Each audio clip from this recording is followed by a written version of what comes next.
Red Bull have finalised their driver lineup and it will officially be Sergio Perez that joins Max Verstappen next season in 2021. Immediately for me, it is 100% the right decision to make. Sergio Perez will become that rear gunner that Max Verstappen has been crying for, and hopefully it can be a far better fight up there amongst themselves and Mercedes, who have just been dominant for the past 7 seasons now. In my last video, I thought Perez would not be in F1 in 2021, but thankfully I was wrong.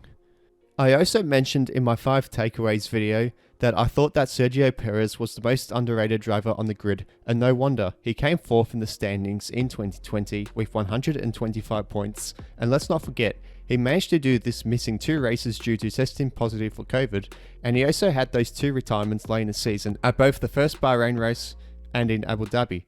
He also showed just how great of a driver he still is, most recently at the Sakir Grand Prix, where after being a victim in a tangle-up in the first lap, he stormed through the field and sensationally won the race with some help from a Mercedes blunder.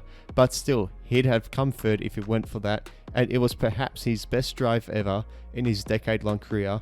Perez is also great under changeable conditions, where he's able to get the absolute best out of the car in any track condition. We saw this at the Turkish Grand Prix this year, where he went on to finish second where the track was cold and wet.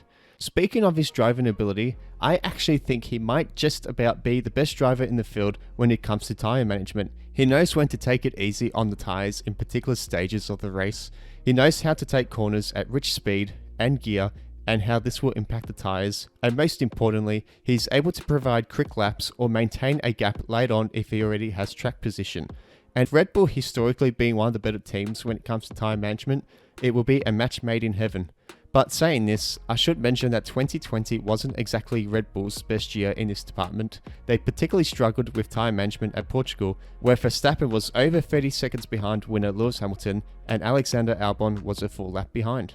In the last couple of years, you can tell that Red Bull have lacked the experience in the driver lineup, and while Max Verstappen is basically a veteran of the sport himself already, having driven in F1 for 6 seasons now, once Daniel Ricciardo left the team at the end of 2018, they lacked a bit of experience, at least when compared to the direct rivals in Mercedes, and in 2019 at least, Ferrari.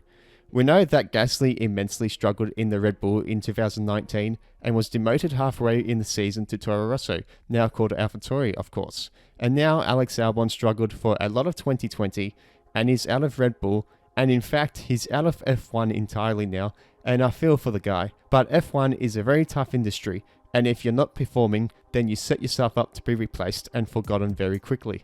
Is the car set up to Max Verstappen's liking? I think definitely yes. This surely is a big indicator as to why both Gasly and Albon struggled, but I also think having both been at Red Bull at such early stages of their careers, that wouldn't have helped them either, and combined with Helmut Marko's ruthless streak, this can make for a real intense environment within the team.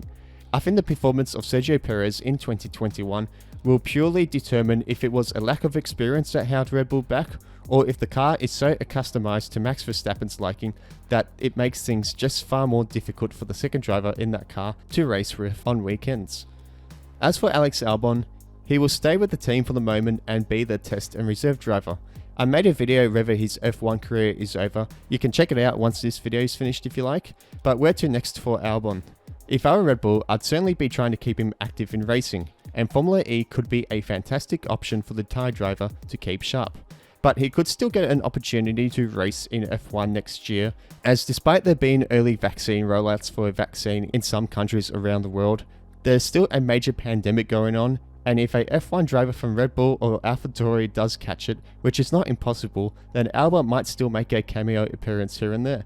But other than this, I don't see him driving in F1 for 2021, but if he works hard on the sidelines, then I do think he can work his way back into the sport.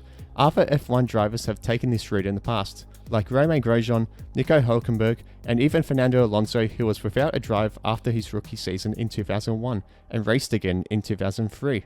But overall, I do think Red Bull have made the right decision regarding their driver lineup for 2021.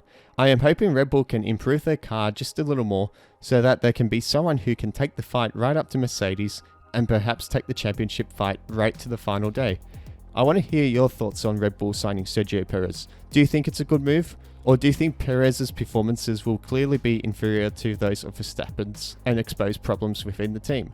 Subscribe to the channel for more content and like the video if you enjoyed it.